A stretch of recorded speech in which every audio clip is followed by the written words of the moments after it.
Robin Padilla, nakipag-usap kay Coco Martin. Malapit na nga bang sumabak sa FPJ's Batang Quiapo?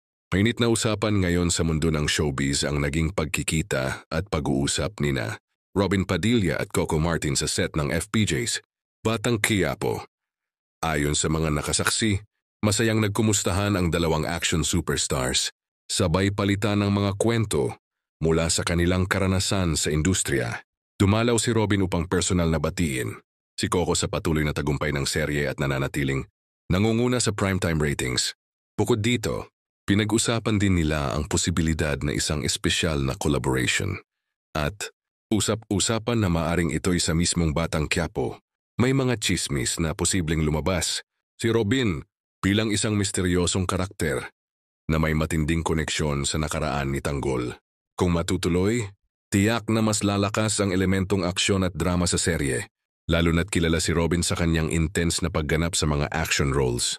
Bagamat wala pang opisyal na kumpirmasyon mula sa kampo ng dalawang aktor o ng ABS-CBN, marami na ang nai-excite sa ideya na magsama sa iisang proyekto ang dalawang haligi ng aksyon.